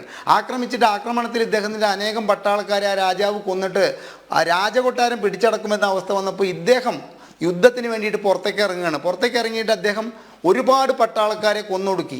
പക്ഷേ ആ യുദ്ധത്തിൽ അദ്ദേഹത്തിന് കീഴടങ്ങേണ്ടി വന്നു. കാരണം അദ്ദേഹം കൊന്നൊടുക്കിയത് മുഴുവൻ അദ്ദേഹത്തിൻ്റെ പട്ടാളക്കാരെയായിരുന്നു. കാരണം ആ പട്ടാളക്കാരുടെ സ്വന്തം പട്ടാളക്കാരുടെ അംഗവസ്ത്രം തിരിച്ചറിയാൻ കഴിയാത്തൊരു രാജാവായിരുന്നു ആ രാജകൊട്ടാരത്തിൽ ഈ സുഖലോലുപനായി കഴിഞ്ഞിരുന്നത് എന്നുള്ളൊരു ചൈനീസ് കഥ ഈയിടെ ഞാൻ വായിച്ചു. ഇത് തന്നെയാണ് എനിക്കിപ്പോൾ ഈ മുഖ്യമന്ത്രി പിണറായി വിജയൻ്റെ അവിടെയും ഇവിടെ ഒക്കെ ആയിട്ട് കാണാൻ സാധിക്കുന്നത്. എന്താ വെച്ച് കഴിഞ്ഞാൽ അദ്ദേഹത്തിൻ്റെ ഒരു രാജകൊട്ടാരം എന്ന് പറയുന്ന ഒരു CPM എന്ന് പറയുന്ന ഒരു പാർട്ടിക്കുള്ളിൽ നിന്നുകൊണ്ട് ആ പാർട്ടിക്കുള്ളിലുള്ള പ്രവർത്തകരുടെ കാര്യങ്ങളിൽ ശ്രദ്ധിക്കുന്നു. അതായത് അദ്ദേഹത്തിൻ്റെ പാർട്ടിയുടെ വിദ്യാർത്ഥി സംഘടന ഒരു ചെറുപ്പക്കാരനെ ക്രൂരമായി തല്ലിക്കൊന്ന് കെട്ടിത്തൂക്കിയ സംഭവം കഴിഞ്ഞിട്ട് ഇത്ര ദിവസമായിട്ടും ഒന്ന് വാ തുറക്കാൻ അദ്ദേഹം തയ്യാറായിട്ടില്ല. ഒരു മാനേജ്മെൻറ്റിൻ്റെ ക്രൂര പീഡനത്തിനിരയായിട്ട് ഇവിടെ തിരുവില്ലാമലയിലെ നെഹ്റു കോളേജിലെ ഒരു കുട്ടി മരിച്ചു. ആ കുട്ടിയുടെ അമ്മ പറയുന്നത് എന്താ, എൻ്റെ മകൻ കണി കണ്ടു ഉണരാറില്ല, എല്ലാ വിഷുക്കണിക്കും കണി കാണുന്നത് പിണറായി വിജയൻ്റെ മുഖമായിരുന്നു. അദ്ദേഹം ആ കാര്യത്തിൽ വായ തുറന്നില്ല. അവരുടെ അമ്മ ഈ ജിഷ്ണു പ്രണോയി എന്ന് പറയുന്ന കുട്ടിയുടെ അമ്മ തിരുവനന്തപുരത്ത് എത്തിയിട്ട് അദ്ദേഹത്തെ കാണാൻ ശ്രമിച്ചെന്ന് തിരുവനന്തപുരത്ത് ഉണ്ടായത് എന്താണ്, ഇദ്ദേഹത്തിൻ്റെ പോലീസ് പട്ടാളം ആ സ്ത്രീയെ റോട്ടിൽ വലിച്ചഴക്കുന്നതൊക്കെ നമ്മൾ കണ്ടു. അപ്പോൾ കേരളത്തിലെ പ്രതികരിക്കേണ്ട വിഷയങ്ങളിൽ ഇദ്ദേഹം ഒന്ന് കണ്ണു തുറന്നുകൊണ്ട് പ്രതികരിക്കാൻ തയ്യാറാവാത്ത സാഹചര്യത്തിലെ ഇദ്ദേഹത്തിൻ്റെ നിലവിലെ അവസ്ഥയെ എനിക്ക് ഇവിടെ ഒരു മനഃശാസ്ത്രജ്ഞൻ ഈ ചർച്ചയിൽ പങ്കെടുക്കുന്നു. അദ്ദേഹം മനഃശാസ്ത്രജ്ഞൻ മാത്രമല്ല, അദ്ദേഹം കുട്ടികളെ പഠിപ്പിക്കുന്ന ഒരു പ്രൊഫസർ കൂടിയാണെന്ന് അറിയുമ്പോൾ ഹാലൂസനേഷൻ എന്ന് പറയുന്ന ഒരു അവസ്ഥ മനുഷ്യനിലേക്ക് വരുമെന്ന് പറയുന്നു. അത് 7 തരത്തിൽ വരുമെന്നാണ് അതിൻ്റെ പഠനം തെളിയിക്കുന്നത്. അത്തരത്തിലുള്ള 7 തരത്തിലുള്ള ഹാലൂസനേഷൻ എന്ന് പറയുന്ന അവസ്ഥയിൽ ഏതോ ഒന്ന് ഈ മുഖ്യമന്ത്രിയെ പിടികൂടിയിട്ടുണ്ട്. പിന്നെ ഇവിടെ ഗുരുമൂർത്തി പറഞ്ഞിട്ടുള്ള കാര്യങ്ങളിൽ 1-2 കാര്യങ്ങൾ വകവെച്ചു കൊടുക്കാതിരിക്കാൻ നിർത്തിയില്ല. കാരണം വാജ്പേയി എന്ന് പറയുന്നത് ഇന്ത്യ കണ്ടിട്ടുള്ള നല്ല പ്രധാനമന്ത്രിമാരിൽ ഒരു പ്രധാനമന്ത്രിയെ അങ്ങേയറ്റം അദ്ദേഹത്തിൻ്റെ ആരോഗ്യസ്ഥിതിയിൽ അദ്ദേഹം നടക്കുന്നതിന് അങ്ങേയറ്റം അപകീർത്തിപ്പെടുത്തിയിട്ടുള്ളവരാണ് ഇവിടുത്തെ CPM എന്ന് പറയുന്ന പാർട്ടിയും അവരുടെ യുവജന സംഘടനകളും. ഈ വ്യക്തിയുടെ ഇപ്പോഴത്തെ ഈ മുഖ്യമന്ത്രിയുടെ അദ്ദേഹത്തിൻ്റെ നടത്തം കണ്ടു കഴിഞ്ഞു കഴിഞ്ഞാൽ അദ്ദേഹം ആരോഗ്യപരമായിട്ടുള്ള ഒരുപാട് പ്രശ്നങ്ങൾ നേരിടുന്നുണ്ട്. ഇപ്പം എനിക്കും ഉണ്ടായിരുന്നു ഒരു വയസ്സായ അച്ഛനും അമ്മയും. അവരിൽ ഞാനൊരു 10-65 വയസ്സിന് ശേഷം 10-70 വയസ്സിന് ശേഷം അവരിൽ കണ്ടിട്ടുള്ള മാറ്റവും, അവർക്ക് മിണ്ടിയാൽ ശുണ്ടിയാണ്. വീട്ടിലെ ചെറിയ കുട്ടികൾ പോലും അവർ കളിപ്പാട്ടങ്ങൾ അവിടെയും ഇവിടെ വയ്ക്കുമ്പോൾ ഇവർ ശുണ്ടിയെടുക്കും. അതെന്താണെന്ന് വെച്ച് കഴിഞ്ഞാൽ പ്രായം മനുഷ്യനിൽ വരുത്തുന്ന മാനസികാവസ്ഥയിൽ ഒരുപാട് മാറ്റങ്ങളുണ്ട്. ഇദ്ദേഹത്തിന് പ്രായമായെന്നും അദ്ദേഹത്തിൻ്റെ ശാരീരിക സ്ഥിതി ദുർബലമാണ് എന്നുള്ളൊരു അവസ്ഥയും അദ്ദേഹം മനസ്സിലാക്കുന്നില്ല എന്ന് വേണം മനസ്സിലാക്കാൻ. എനിക്ക് ശേഷം ഈ കേരളം അറബിക്കടലിലേക്ക് പോകുമോ എന്നുള്ളൊരു ഭയം അദ്ദേഹത്തെ അങ്ങേയറ്റം വേട്ടയാടപ്പെടുന്നുണ്ട്. ആ വേട്ടയാടപ്പെടൽ മാറ്റി നിർത്തിക്കൊണ്ട് അദ്ദേഹം മനസ്സിലാക്കണം, അദ്ദേഹം ഒഴിഞ്ഞു കഴിഞ്ഞാലും ഇവിടെ ഇതൊക്കെ ഭംഗിയായിട്ട് നടക്കും. അദ്ദേഹത്തിന് ആരെയും എന്തും പറയാം. ഇപ്പം നിങ്ങൾ തന്നെ ഇവിടെ ആവർത്തിച്ചിട്ടുള്ള പരനാറി നികൃഷ്ടജീവി പ്രയോഗങ്ങൾ അദ്ദേഹം മാത്രമല്ല, അദ്ദേഹത്തിൻ്റെ പാർട്ടിയിലുള്ള, അതാണ് ഞാൻ മുംബൈ ഗമിച്ചീടിന് ഗോവു തന്നെ എന്നുള്ള കവിത ചൊല്ലാനുള്ള കാരണം അതാണ്. ഇവിടെ അദ്ദേഹത്തെ കണ്ടുപിടിച്ചിട്ടുള്ള ഇപ്പോഴത്തെ party secretary MV Govindan white collar beggars എന്നാണ് ഇവിടുത്തെ സർക്കാർ ഉദ്യോഗസ്ഥരെ വിളിച്ചത്. ഈ ശിവൻകുട്ടിയും MM മണിയും അവരുടെ വാമൊഴി വഴക്കം കൊണ്ട് കേരളത്തിനെ അങ്ങേയറ്റം പ്രബുദ്ധമാക്കുമ്പോൾ സുധാകരൻ പറഞ്ഞിട്ടുള്ള വാക്കുകൾ എന്താ, IAS പട്ടികൾ, അതുമാതിരി തന്നെ കൊഞ്ഞാണന്മാർ, ഇതൊക്കെ കണ്ടുപഠിക്കുന്നത് ആരെയാണ്? ഇദ്ദേഹത്തെ കണ്ടുപഠിച്ചുകൊണ്ടാണെന്നുള്ളത് മനസ്സിലാക്കണം. ഇദ്ദേഹത്തെ കണ്ടുപഠിച്ചത് കൊണ്ടാണ് കേവലം ഒരു 20 ദിവസം മുമ്പ് ഇവിടുത്തെ ഒരു വിദ്യാർത്ഥിക്ക് അങ്ങേയറ്റം ദാരുണമായൊരു മരണം ഏറ്റുവാങ്ങേണ്ടി വന്നത് എന്നുകൂടി മനസ്സിലാക്കിക്കൊണ്ട് പിണറായി വിജയനിൽ ഒരു മാറ്റം ജനങ്ങൾ ആഗ്രഹിക്കുന്നു എന്നാണ് എനിക്ക് പറയാനുള്ളത്. ശ്രീ അനിൽ നമ്പ്യാർ. ഡോക്ടർ ജയരാജ് കൂടി ചേരുന്നു. ഡോക്ടർ ജയരാജ്, താങ്കൾ സൈക്കോളജി അധ്യാപകനാണ്. താങ്കൾക്ക് കൃത്യമായി മുഖ്യമന്ത്രിയുടെ സ്വഭാവം അപഗ്രഥിക്കാൻ സാധിക്കുമെന്നാണ് ഞാൻ കരുതുന്നത്. അദ്ദേഹത്തിന് എന്തു പറ്റി ഡോക്ടർ ജയരാജ്? ഇന്നത്തെ വിഷയം നമുക്ക് 2-3 വിഷയങ്ങൾ ഇതിനെ കാണേണ്ടതുണ്ട്. ഇന്നത്തെ സുപ്രധാന വിഷയം എന്ന് പറയുന്നത്, ഇന്ന് ഉമർ ഫൈസി മുക്കം ഒരു സ്റ്റേറ്റ്മെന്റ് ചോദിച്ചപ്പോൾ ഇതിനകത്ത് ഈ മറ്റേ പള്ളിയിലെ വൈദികനടിച്ച കേസിൽ എന്തുകൊണ്ടാണ് മുസ്ലിം കുട്ടികളെ മാത്രം അറസ്റ്റ് ചെയ്തതെന്ന് ചോദിച്ചപ്പോൾ വളരെ ബോൾഡായിട്ട് അവന്മാർ കാണിച്ചത് തെമ്മാടിത്തരമാണെന്ന് കൃത്യമായിട്ട് ആ വേദിയിൽ തന്നെ മുഖ്യമന്ത്രി പറയുന്നുണ്ട്. പിന്നെ രണ്ടാമത്തത്, ഞാൻ പറയുന്നത് വ്യക്തമാവുന്നുണ്ടോ? ക്ലിയർ ആണ്, വ്യക്തമാണ്. ഹലോ, വ്യക്തമാണ്. ഞാൻ പറയുന്ന കേൾക്കാമോ? Yes, okay. അതിനുശേഷമാണ് ഈ സംഭവം ഉണ്ടായത്. ഇതിനകത്ത് നമ്മൾ 2 രീതിയിലാണ് ഇതിനെ കാണേണ്ടത്. ഒന്ന്, മാൻ അനിമൽ കോൺഫ്ലിക്റ്റ് ധാരാളമായിട്ട് നടന്നുകൊണ്ടിരിക്കുന്നു. ഇന്നൊരു കാട്ടുപോത്ത് ഒരു മനുഷ്യനെ കുത്തിക്കൊന്നു, നിരന്തരമായി ഇത്തരം കൊലപാതകങ്ങൾ നടന്നുകൊണ്ടിരിക്കുന്നു. അതിനിടയ്ക്ക് പല പല പ്രശ്നങ്ങളാണ്. അപ്പൊ നമ്മൾ ഒരാളുടെ ഒരു പെരുമാറ്റം നമ്മൾ മനസ്സിലാക്കണം എന്നുണ്ടെങ്കിൽ അയാളുടെ ഷൂസ് എടുത്ത് നമ്മുടെ കാലിലിട്ട് നോക്കണം. എന്നാൽ മാത്രമേ നമുക്ക് വ്യക്തമായിട്ട് കൃത്യമായിട്ട് ഒരാളിനെ അനലൈസ് ചെയ്യാൻ പറ്റും. ഞാൻ അദ്ദേഹത്തെ ന്യായീകരിക്കുകയൊന്നുമല്ല. പുള്ളി നേരത്തെ തന്നെ ഇത്തരം സിറ്റുവേഷൻസിൽ വളരെ വയലന്റ് ആയിട്ടൊക്കെ പെരുമാറിയിട്ടുണ്ട്. കാര്യം പത്രക്കാരോട് ഗെറ്റ് ഔട്ട് അടിച്ചത്, കടക്ക് പുറത്തെന്നുള്ള ഒരു സംഭവം. അതിനുശേഷം പല രീതിയിലും ഇതുമാതിരിയുള്ള പെരുമാറ്റങ്ങൾ ഉണ്ടായിട്ടുണ്ട്. കൺട്രോൾ ചെയ്യാൻ പറ്റാത്ത ഒരവസ്ഥയിലായിരിക്കാം. ഒരുപക്ഷെ പുള്ളിയുടെ നേച്ചർ എങ്ങനെ ആയിരിക്കാം. ഭൂഷണമല്ല 1% പോലും ഭൂഷണമല്ല. ജനസേവകനാണ്. ജനസേവകൻ എന്നുള്ള രീതിയിൽ ജനങ്ങളാണ് സർവസ്വവും. ജനാധിപത്യ വ്യവസ്ഥിതിയാണ്. അപ്പോൾ സ്റ്റൈൽ ചേഞ്ച് ചെയ്യേണ്ടതൊക്കെ അത്യാവശ്യമാണ്. അതല്ല എന്നുണ്ടെങ്കിൽ ഇതെല്ലാം ജനം കണ്ടോണ്ടിരിക്കില്ല. ഇപ്പൊ ഒരു സ്ലിപ്പ് ഔട്ട് ആണ്. ഇപ്പൊ നമുക്ക് ഇപ്പോഴത്തെ ഒരു വിഷയം എന്ന് പറയുന്നത് മൈക്കിലൂടെ ചീത്ത പറയുന്നതും അല്ലെങ്കിൽ ജനഗണമന തെറ്റിച്ചു പാടുന്നതൊന്നും നമുക്ക് വിഷയമല്ലല്ലോ. നമ്മളുടെ വിഷയം എന്താണ്? മുഖ്യമന്ത്രിയുടെ കയ്യിൽ നിന്ന് എന്തെങ്കിലും പിഴ വരുന്നുണ്ടോ, അല്ലെങ്കിൽ മുഖ്യമന്ത്രിയുടെ ബോഡി ലാംഗ്വേജിൽ എന്തെങ്കിലും വ്യത്യാസം വരുന്നുണ്ടോ, അല്ലെങ്കിൽ മുഖ്യമന്ത്രി ധാർഷ്ട്യത്തോടെ ഇടപെടുന്നുണ്ടോ എന്നുള്ളതൊക്കെയാണല്ലോ ഫോക്കസ്. തീർച്ചയായിട്ടും റൂളിംഗ് പാർട്ടിയിൽ അങ്ങനെ ഒരു ഫോക്കസ് ഉണ്ടാവും, സ്വാഭാവികമാണ്. പക്ഷെ ഇതിനകത്തുള്ള ഒരു പ്രശ്നം എന്ന് പറയുന്നത് ഒരുപക്ഷെ ഒരുപാട് പ്രശ്നങ്ങൾ അഭിമുഖീകരിക്കേണ്ടി വരുമ്പോഴത്തേക്കും വെൽ ബാലൻസ്ഡ് ആയിട്ട് ഒരാൾ തന്നെയാണ്. മാനേജീരിയൽ സ്കിൽസ് നല്ല രീതിയിലുള്ള ഒരാളാണ്. ലീഡർഷിപ്പ് ക്വാളിറ്റി എല്ലാം ഉണ്ട് തന്നെ. പക്ഷെ ചില സന്ദർഭങ്ങളിൽ ചില നേരങ്ങളിൽ ചിലർ അങ്ങനെ പെരുമാറിയെന്ന് വരാം. ചിലപ്പോൾ ഇതിനു മുമ്പ് തോമസ് ചാഴിക്കാടന്റെ വിഷയത്തിൽ അങ്ങനെ ഉണ്ടായിട്ടുണ്ട്. അപ്പൊ ഇതെല്ലാം റിപ്പീറ്റഡ്ലി ഇങ്ങനെ ആങ്കർ എന്ത് പിഴച്ചു, ആ സ്ത്രീ എന്ത് പിഴച്ചു അങ്ങ് പറയൂ.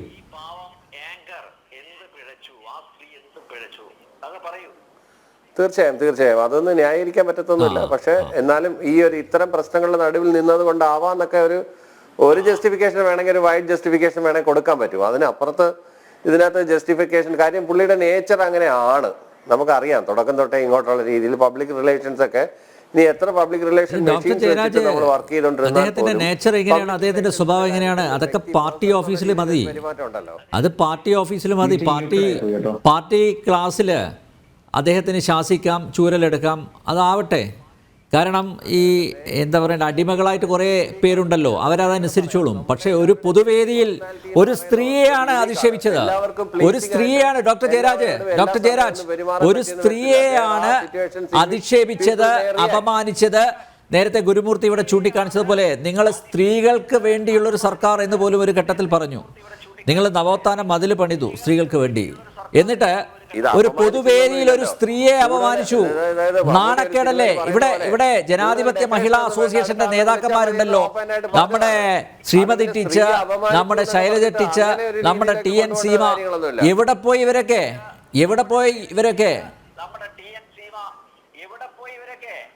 അതല്ല, ഇത് അപമാനിച്ചു എന്നൊക്കെ അപമാനിക്കല്ലാതെ പിന്നെ എന്താ നടന്നത്?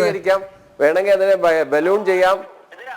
ഇത് അപമാനമൊന്നുമല്ല, ഒരു കറക്ഷൻ. അത് വേണ്ട, അതിന്റെ ആവശ്യമില്ല. ഇത് പറഞ്ഞാൽ മതിയെന്ന് പറയാൻ അത് മര്യാദയ്ക്ക് പറയാം. പിന്നെ അല്ല, കറക്റ്റ് ചെയ്യാം, മുഖ്യമന്ത്രിക്ക് കറക്റ്റ് ചെയ്യാം. പക്ഷേ അതിന് മര്യാദയുടെ ഭാഷ ഉപയോഗിക്കണം. അദ്ദേഹം മുഖ്യമന്ത്രിയാണ്, CPM-ന്റെ നേതാവ് മാത്രമല്ല, മുഖ്യമന്ത്രിയാണ്. അപ്പൊ കറക്റ്റ് ചെയ്തോട്ടെ, കുഴപ്പമില്ല. കറക്റ്റ് ചെയ്യാനുള്ള എല്ലാ അധികാരവും അദ്ദേഹത്തിനുണ്ട്. പക്ഷേ മാന്യമായും മര്യാദയോടെയും പെരുമാറണം.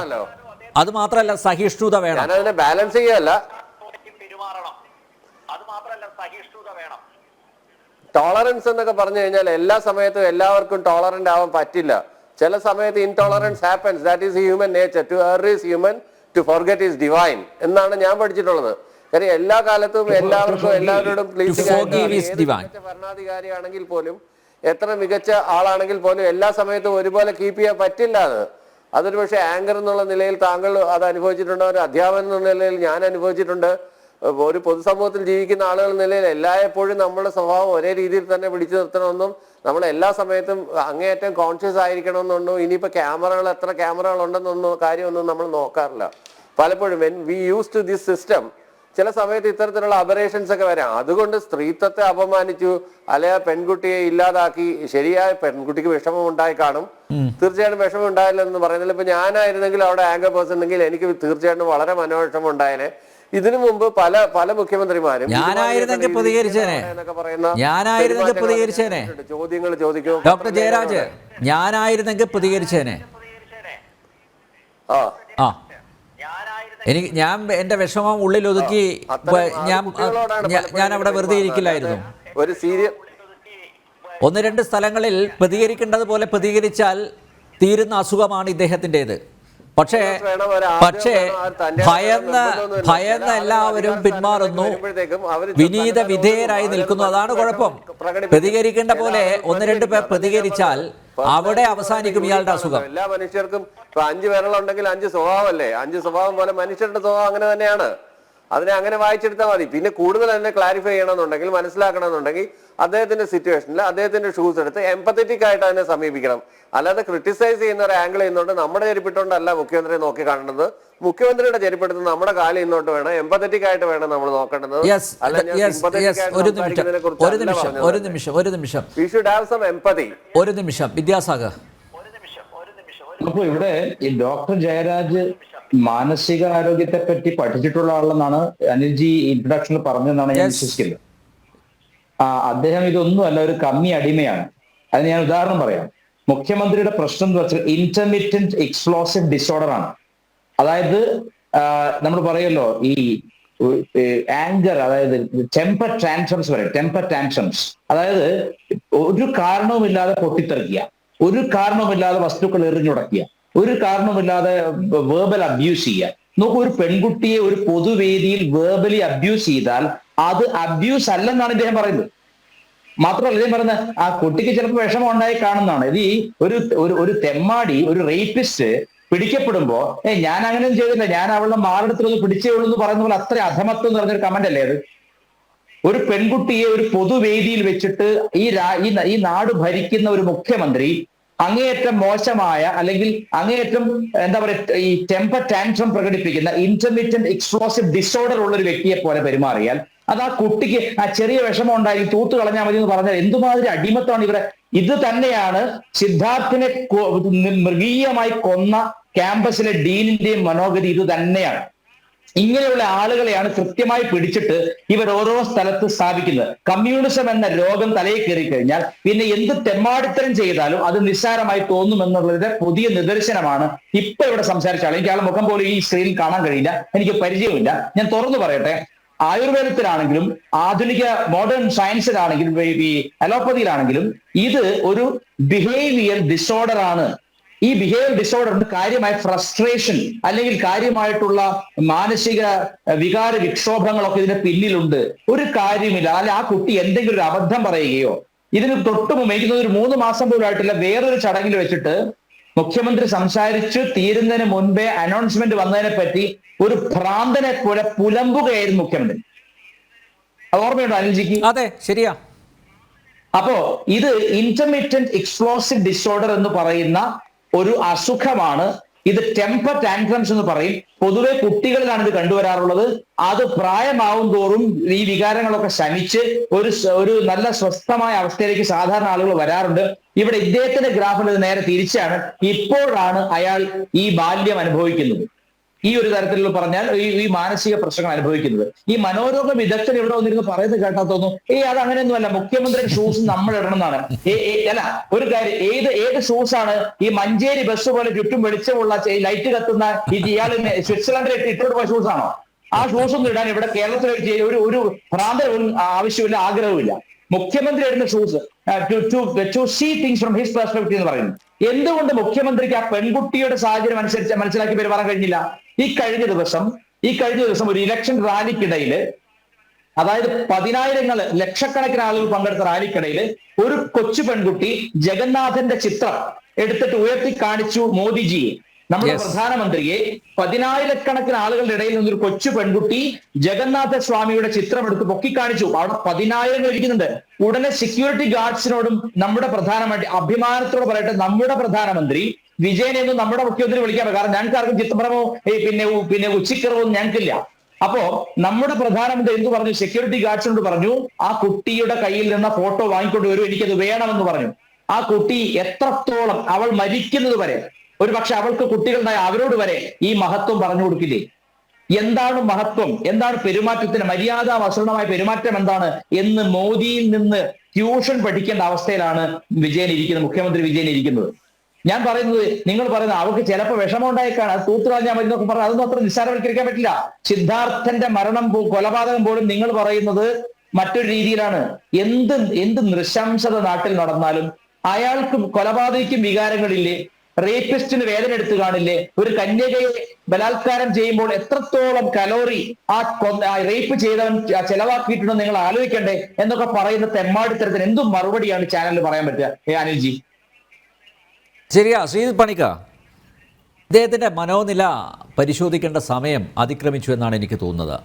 ഞാൻ ഡോക്ടർ ജയരാജിൽ നിന്നും വളരെ പ്രാക്ടിക്കലായിട്ടുള്ള അദ്ദേഹം എന്തോ പറയുന്നുണ്ടെന്ന് തോന്നുന്നു. ഇത് DSMന്റെ അടിസ്ഥാനത്തിലാണ് അദ്ദേഹം ഒരു ചികിത്സാ വിധി, ഒരു ഡയഗ്നോസിസ്, ഒരു ലേബലിംഗ് ഒക്കെ നടത്തിയല്ലോ. ഇവിടെ എനിക്ക് മുമ്പ് സംസാരിച്ച ആൾ ഒരു ഡയഗ്നോസിസ്, ഒരു ലേബലിംഗ് ഒക്കെ നടത്തിയല്ലോ. ഇത് DSM വലിയ ഉപകാരമായിരുന്നു.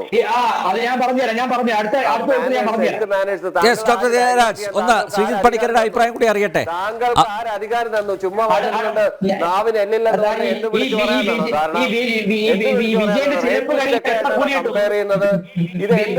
ഡോക്ടർ ജയരാജ്, ഞാൻ താങ്കളിലേക്ക് വരാം. ശ്രീജിത്ത് പണിക്കരുടെ അഭിപ്രായം കൂടി എനിക്ക് അറിയേണ്ടതുണ്ട്. ഞാൻ താങ്കളിലേക്ക് വരാം.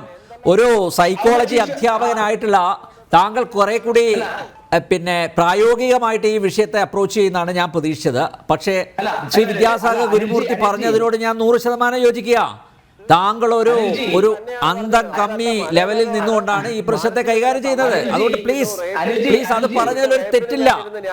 താങ്കളുടെ മനസാക്ഷിയോട് ചോദിക്കൂ, ഇങ്ങനെയാണോ ഈ വിഷയത്തെ കൈകാര്യം ചെയ്യേണ്ടത് എന്ന്. പ്ലീസ് ഡോക്ടർ ജയരാജ്, ഞാൻ വരാം താങ്കളിലേക്ക്. ശ്രീജിത്ത് പണിക്ക, മറുപടി. ശ്രീനിൽ, കലിയുഗത്തിന്റെ അപഭ്രംശമാണ് ഭ്രമയുഗം എന്ന് കുടമൻ പോറ്റി പറഞ്ഞിരിക്കുന്ന ഒരു വിഖ്യാതമായിട്ടുള്ള ഡയലോഗാണ് എനിക്ക് പെട്ടെന്ന് ഓർമ്മ വരുന്നത്.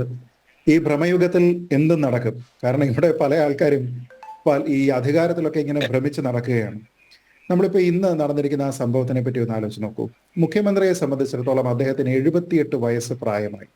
ഈ 78 വയസ്സ് പ്രായമായതിനിടയ്ക്ക് അദ്ദേഹം എത്രയോ ആൾക്കാരെ, സ്ത്രീകളായിട്ടുള്ള, പുരുഷന്മാരായിട്ടുള്ള, ട്രാൻസ്ജെൻഡർമാരായിട്ടുള്ള, ചെറിയ പ്രായത്തിലുള്ള ആൾക്കാർ മുതൽ അദ്ദേഹത്തിനേക്കാൾ വളരെ മുതിർന്ന ആൾക്കാർ വരെ എത്രയോ ആൾക്കാരെ അദ്ദേഹം കണ്ടിട്ടുണ്ടാകും. അവരുടെ ജീവിത ശൈലികൾ അദ്ദേഹം മനസ്സിലാക്കിയിട്ടുണ്ടാകും. ഏത് രീതിയിലാണ് അദ്ദേഹം ഓരോരുത്തരോട് ഇടപെടുന്നത് എന്നത് സ്വയം മനസ്സിലാക്കിയിട്ട് ഒരു സ്വഭാവ രൂപീകരണം എന്നൊരു കാര്യം ഉണ്ടായിട്ടുണ്ട്. ഈ 78 വയസ്സ് കഴിഞ്ഞതിന് ശേഷം ഇനി അതിനെ നമുക്ക് തിരുത്താൻ കഴിയുമോ എന്ന് ചോദിച്ചു കഴിഞ്ഞാൽ അത് നന്നേ ബുദ്ധിമുട്ടാണ് എന്ന് മാത്രമേ പറയാൻ കഴിയുകയുള്ളൂ. എനിക്ക് ഏറ്റവും വലിയ ദുഃഖം ഈ 78 വയസ്സിനിടയിലുള്ള ജീവിതത്തിൽ അദ്ദേഹം ഇന്ന് കാണിച്ചിരിക്കുന്നത് അനാവശ്യമാണ് എന്നും അത് അസംബന്ധമാണ് എന്നും തികഞ്ഞ മര്യാദകേടാണ് എന്നും തിരിച്ചറിയാനുള്ള ഒരു കഴിവ് അദ്ദേഹത്തിന് കിട്ടിയില്ല എന്നുള്ളതിൽ എനിക്ക് അദ്ദേഹത്തിനോട് ഖേദമാണുള്ളത്. അദ്ദേഹത്തിനോട് സഹതപിക്കാൻ മാത്രമേ എനിക്ക് കഴിയുകയുള്ളൂ. കാരണം അദ്ദേഹം അവിടെ പറഞ്ഞിരിക്കുന്നത് ഒരു സ്ത്രീ ആയിരുന്നു അവിടെ ഉണ്ടായിരുന്ന ആങ്കർ എന്നതുകൊണ്ട് തന്നെ കടുത്ത സ്ത്രീവിരുദ്ധതയാണ് എന്ന് അദ്ദേഹം മനസ്സിലാക്കുന്നില്ല. ഒരു ആങ്കറിനെ സംബന്ധിച്ചിടത്തോളം അല്ലെങ്കിൽ ഒരു MCയെ സംബന്ധിച്ചിടത്തോളം ഒരു സ്റ്റേജ് കൈകാര്യം ചെയ്യുന്ന സമയത്ത് അതവരുടെ തൊഴിലാണ്, തൊഴിലിന്റെ ഭാഗമാണ്. ചിലപ്പോൾ അതവരെ വോളണ്ടിയർ ചെയ്യുന്നതായിരിക്കും, ചിലപ്പോൾ അത് പെയ്ഡ് ആയിരിക്കും, ചിലപ്പോൾ അത് വോളണ്ടിയർ ചെയ്യുന്നതായിരിക്കും. പക്ഷെ എന്നിരുന്നാലും അത് ആ ഒരു വിഷയത്തിൽ അല്ലെങ്കിൽ ആ ഒരു സ്റ്റേജിനെ സംബന്ധിച്ചിടത്തോളം അത് അവരുടെ പ്രൊഫഷനാണ്, അവരത് ചെയ്യേണ്ടുന്ന ഒരു തൊഴിലാണ്. അപ്പൊ അങ്ങനെ നോക്കിക്കഴിഞ്ഞാൽ തൊഴിൽ വിരുദ്ധതയാണ് അദ്ദേഹം കാണിച്ചത് എന്ന് അദ്ദേഹത്തിന് മനസ്സിലാകുന്നില്ല. തന്നെയുമല്ല, തന്നെക്കാൾ അധികാരം കുറഞ്ഞ മറ്റൊരാളിനോട് താനൊരു വലിയ സൂപ്പർലേറ്റീവ് അധികാരമുള്ള ഒരാളാണ് എന്ന രീതിയിലുള്ള ഒരു അധികാരം കാണിക്കലാണ് അദ്ദേഹത്തിന്റെ ആ പ്രവൃത്തിയും വാക്കുകളും എന്നുള്ളതിനെ പറ്റി അദ്ദേഹം മനസ്സിലാക്കുന്നില്ല. തന്നെയുമല്ല, അദ്ദേഹത്തിന്റെ സ്വാതന്ത്ര്യം എന്ന് പറയുന്നത് ആ വിഷയത്തിനെ സംബന്ധിച്ചിടത്തോളം ആ ചടങ്ങിൽ വന്ന് പ്രസംഗിച്ചിട്ട് ഉദ്ഘാടനം ചെയ്തിട്ട് പോവുക എന്നതാണ് എന്നും മറ്റുള്ള പല ആൾക്കാർക്കും, അധ്യക്ഷനുണ്ടാകാം, അതിൽ സ്വാഗതം ആശംസിക്കുന്നയാളുണ്ടാകാം, അത് മോഡറേറ്റ് ചെയ്യുന്ന അല്ലെങ്കിൽ അതിനെ നയിക്കുന്ന MC അവിടെ ഉണ്ടാകാം, വിവിധ ആൾക്കാർ ആശംസാ പ്രസംഗത്തിനുണ്ടാകാം. ഇത് ഓരോരുത്തർക്കും അവരവരുടേതായിട്ടുള്ള റോളുകളിലുള്ള സ്വാതന്ത്ര്യമാണ്. അപ്പോൾ ഒരാൾക്ക് തന്നെ ഒരേ സമയം ഉദ്ഘാടകനും അധ്യക്ഷനും ആശംസാ പ്രസംഗകനും എല്ലാമായി വരാൻ കഴിയില്ലല്ലോ. നമ്മൾ ഈ കഥ, തിരക്കഥ, സംഭാഷണം, സംവിധാനം, ബാലചന്ദ്രമേനോൻ എന്ന് പറയുന്നത് പോലെയല്ല. അപ്പോൾ ഓരോരുത്തർക്കും അവരവരുടേതായിട്ടുള്ള സ്വാതന്ത്ര്യമുണ്ട് ഒരു സ്റ്റേജിനെ സംബന്ധിച്ചിടത്തോളം, ഒരു പൊതു ചടങ്ങിനെ സംബന്ധിച്ചിടത്തോളം. അതിലേക്ക് അദ്ദേഹം അനാവശ്യമായിട്ട് കടന്നു കയറുകയാണ് എന്ന് അദ്ദേഹത്തിന് മനസ്സിലാകുന്നില്ല. നോക്കൂ, ഇവിടെ ആ ഒരു സ്ത്രീയെ സംബന്ധിച്ചിടത്തോളം അവരിപ്പോൾ എന്ത് രീതിയിലുള്ള ഒരു മാനസികാവസ്ഥയിൽ കൂടിയായിരിക്കും കടന്നു പോവുക. അവിടെ ഒരു സംഭവം നടക്കുന്നു, മുഖ്യമന്ത്രി പങ്കെടുക്കുന്ന ഒരു ചടങ്ങാണ്. മുഖ്യമന്ത്രി പങ്കെടുക്കുന്ന ചടങ്ങുകളുമായി ബന്ധപ്പെട്ട് വളരെ കൃത്യമായിട്ടുള്ള പ്രോട്ടോകോളുകളുണ്ട്. ആ പ്രോട്ടോകോളുകളെക്കാൾ കൂടുതൽ ടൈറ്റായിട്ട് അവിടെ എന്താണ് സംസാരിക്കുന്നത്, ആരാണ് സംസാരിക്കുന്നത് തുടങ്ങിയ കാര്യങ്ങളെ പറ്റിയൊക്കെ തന്നെ മുൻകൂറായിട്ട് അദ്ദേഹത്തിന്റെ സെക്യൂരിറ്റി അപ്പറേറ്റേഴ്സ് ഒക്കെ കൈകാര്യം ചെയ്യുന്ന ആൾക്കാർക്ക് ഇൻഫർമേഷൻ ഉള്ളതാണ്. അപ്പോൾ അതിന്റെ ഒരു സീരിയസ്നെസ് കൂടി മനസ്സിലാക്കിക്കൊണ്ട് അവരൊരു പക്ഷേ എത്രയോ ദിവസം മുമ്പേ തന്നെ ഇതിനു വേണ്ടിയിട്ട് പഠിച്ച് തയ്യാറെടുത്ത് ഒക്കെ തന്നെയായിരിക്കും വന്നിരിക്കുക. അപ്പൊ അവരുടെ ഭാഗത്ത് നിന്ന് എന്തെങ്കിലും ഒരു വീഴ്ചയുണ്ടെങ്കിൽ ഒരു ശകാരം കിട്ടുന്നത് നമുക്ക് മനസ്സിലാക്കാം. പക്ഷേ ഇവിടെ ഒരു വീഴ്ചയുമില്ല എന്ന് തന്നെയുമല്ല, അവരുടെ ജോലി വളരെ ഭംഗിയായിട്ടാണ് കൈകാര്യം ചെയ്തിരിക്കുന്നത്. അവിടെ ശകാരിക്കാനും മാത്രമുള്ള ഒരു തെറ്റും അവർ ചെയ്തതായിട്ട് നമുക്ക് അനുഭവപ്പെടുന്നില്ല. പിന്നെ അവരവിടെ ഒരു ചടങ്ങിൽ സാധാരണ രീതിയിൽ ഒരു സ്റ്റേജ് കൈകാര്യം ചെയ്തിരിക്കുന്ന ആളിനെ സംബന്ധിച്ചിടത്തോളം ഒരാൾ അവിടെ ഒരു പ്രസംഗം കഴിഞ്ഞ് പോകുന്ന സമയത്ത് ഒരു ആങ്കർ അവിടെ പ്രത്യക്ഷപ്പെടുകയാണ് എങ്കിൽ തീർച്ചയായിട്ടും പറയുന്നത് തൊട്ട് മുമ്പ് പറഞ്ഞിരുന്ന ആളിന്റെ പ്രസംഗത്തിൽ നിന്നുള്ള ഏതെങ്കിലും ഒരു പ്രസക്തമായിട്ടുള്ള ഭാഗമോ അല്ല എങ്കിൽ അത് വളരെ നല്ല രീതിയിലുള്ള ഒരു പ്രസംഗമായിരുന്നു എന്നൊക്കെ തന്നെ പറഞ്ഞിട്ടാണ് അടുത്ത ആളിനെ ക്ഷണിക്കുന്ന ചടങ്ങുകളിലേക്കൊക്കെ തന്നെ പ്രവേശിക്കുക. അപ്പൊ അത് അവരുടെ തൊഴിലിന്റെ ഭാഗമായിട്ട് അവർ പറയുമ്പോൾ അതിൽ എന്തിനാണ് ശ്രീ പിണറായി വിജയൻ ഇത്ര കോപമുണ്ടാകുന്നത് എന്നെനിക്ക് മനസ്സിലാകുന്നില്ല. ഇത് അദ്ദേഹത്തിന്റെ, ഞാൻ നേരത്തെ പറഞ്ഞതുപോലെ, ഈ 78 വർഷം കൊണ്ട് അദ്ദേഹത്തിനുണ്ടായിരിക്കുന്ന സ്വഭാവ രൂപീകരണത്തിലെ ഒരു വൈകൃതമായി മാത്രമേ നമുക്കിതിനെ കാണാൻ കഴിയുകയുള്ളൂ. കാരണം ഇതൊരു വൺ ഓഫ് ഇൻസിഡന്റ് ആയിരുന്നുവെങ്കിൽ നമുക്കത് അദ്ദേഹത്തിന് പെട്ടെന്ന് എന്തെങ്കിലും രീതിയിലുള്ള ഒരു തോന്നൽ ഉണ്ടായതിനു ശേഷം അദ്ദേഹം പറഞ്ഞതാണ് എന്നൊക്കെ പറയാമായിരുന്നു. പക്ഷെ അദ്ദേഹത്തെ ന്യായീകരിക്കാൻ ശ്രമിക്കുന്ന ആൾക്കാർ ഇവിടെ ഒരു കാര്യം മനസ്സിലാക്കണം. അദ്ദേഹത്തെ പ്രകീർത്തിച്ചു പറഞ്ഞാലും അദ്ദേഹത്തെ എതിർത്ത് പറഞ്ഞു കഴിഞ്ഞാലും എന്തായാലും അദ്ദേഹത്തിന്റെ ഭാഗത്തു നിന്നുണ്ടാകുന്ന സമീപനത്തിൽ വ്യത്യാസം ഉണ്ടാകുന്നില്ല. ഇപ്പൊ ഏതാനും ദിവസങ്ങൾക്ക് മുമ്പാണ് ഗാനരചയിതാവ് ശ്രീ ഷിബു ചക്രവർത്തി ഒരു വിമർശനം ഉന്നയിച്ചത്. അപ്പൊ ആ വിമർശനം ഉന്നയിക്കുന്ന സമയത്ത് അദ്ദേഹം അതിനോട് പ്രതികരിക്കുന്നത് എങ്ങനെയാണ്? കയർത്താണ് പ്രതികരിക്കുന്നത്. ഒരു അവസരം കിട്ടിയെന്ന് കരുതി നിങ്ങൾ അധിക്ഷേപിക്കുന്ന രീതിയിൽ സംസാരിക്കാൻ പാടില്ല എന്ന് പറയുന്നു. ഒരുപക്ഷെ ഈ ചർച്ചയിൽ ഇതിനോടകം തന്നെ പറഞ്ഞിട്ടുണ്ടാകാം. മുമ്പ് കാസർഗോഡ് വെച്ചിട്ട് ഒരു ചടങ്ങിൽ മുഖ്യമന്ത്രി സംസാരിച്ച് തീരുന്നതിന് മുമ്പ് തന്നെ അവിടെ ഒരു അനൗൺസ്മെന്റും കാര്യങ്ങളും വരുന്ന സമയത്ത് മുഖ്യമന്ത്രി ക്ഷുഭിതനാകുന്നു. ക്ഷുഭിതനായതിനു ശേഷവും വീണ്ടും അവിടെ അനൗൺസ്മെന്റ് തുടരുകയാണ്. ഒരുപക്ഷെ അദ്ദേഹം അത് കേൾക്കുന്നുണ്ടാവില്ല. അപ്പൊ ഇയാൾക്ക് ചെവിട് കേൾക്കുന്നില്ലേ എന്നൊക്കെ പറഞ്ഞുകൊണ്ട് ആ രീതിയിലേക്ക് അധിക്ഷേപിക്കുന്ന പ്രസ്താവന അദ്ദേഹത്തിന്റെ ഭാഗത്തു നിന്നുണ്ടാകുന്നു. അദ്ദേഹത്തിന്റെ ഒരുപക്ഷെ ആജന്മ ശത്രുവായിട്ട് ഇതിനോടകം തന്നെ മാറിയിട്ടുള്ള പബ്ലിക് അഡ്രസ് സിസ്റ്റം, മൈക്ക്, പലയിടങ്ങളിലും പണിമുടക്കുന്ന സമയത്തെല്ലാം തന്നെ അത് നന്നാക്കാൻ വരുന്ന ആൾക്കാരോടാണെങ്കിലും മൈക്ക് ഓപ്പറേറ്റർമാരായിട്ടുള്ള ആൾക്കാരോടാണെങ്കിലും ഇവരോടൊക്കെ തന്നെ ക്ഷുഭിതനായിട്ട് അദ്ദേഹം സംസാരിക്കുന്നത് നമ്മൾ കണ്ടിട്ടുണ്ട്. അദ്ദേഹം പങ്കെടുക്കുന്ന ചടങ്ങിൽ മറ്റാരെങ്കിലും ഒരു അല്പം സമയം കൂടുതലെടുത്ത് സംസാരിച്ചാൽ, ഇപ്പൊ ഉദാഹരണത്തിന് ശ്രീമതി കെ ശൈലജ ഇതേപോലെ ശകാരം അദ്ദേഹത്തിന്റെ അടുത്ത് നിന്ന് ഏറ്റുവാങ്ങിയിട്ടുണ്ട്. അദ്ദേഹത്തിന് ഹിതകരമല്ലാത്ത, അദ്ദേഹത്തിന് താല്പര്യമില്ലാത്ത ഒരു എതിരഭിപ്രായം അല്ലെങ്കിൽ അതൊരു നിർദ്ദേശം എന്ന നിലയ്ക്ക് പോലും വന്നു കഴിഞ്ഞാൽ അതിനോട് അദ്ദേഹത്തിന് വളരെ പ്രകോപനപരമായ രീതിയിലുള്ള സമീപനമാണ് അദ്ദേഹം സ്വീകരിക്കുന്നത്. അത് നമ്മൾ കണ്ണൂരിലെ ഒരു ചടങ്ങിൽ നമ്മുടെ പി ജയരാജന് കിട്ടിയ കയ്യടി അതിൻ്റെ എണ്ണം കൂടിപ്പോയതുകൊണ്ടാണ് പി ജയരാജൻ ഇന്ന് ഈ ദുരിതം അനുഭവിക്കുന്നത്. ഖാദി ബോർഡിൻ്റെ വൈസ് ചെയർമാനായിട്ട് ഇരിക്കേണ്ട ഗതികേട് ഉണ്ടായത് അങ്ങനെയാണ്. അല്ല, അതാണ് ഞാൻ പറഞ്ഞത്. ഇങ്ങനെയുള്ള കുറേയധികം, ഇപ്പൊ തോമസ് ചാഴികാടൻ, അദ്ദേഹം അവിടെ ഒരു കാര്യം സർക്കാരിന്റെ ശ്രദ്ധയിൽപ്പെടുത്തുന്നതിനുള്ള ഉചിതമായിട്ടുള്ള ഒരു വേദി എന്ന രീതിയിലത്തെ അദ്ദേഹം ഒരു കാര്യം പറയുന്ന സമയത്ത് അതിൽ അദ്ദേഹത്തിന് ശകാരം കിട്ടുന്നു.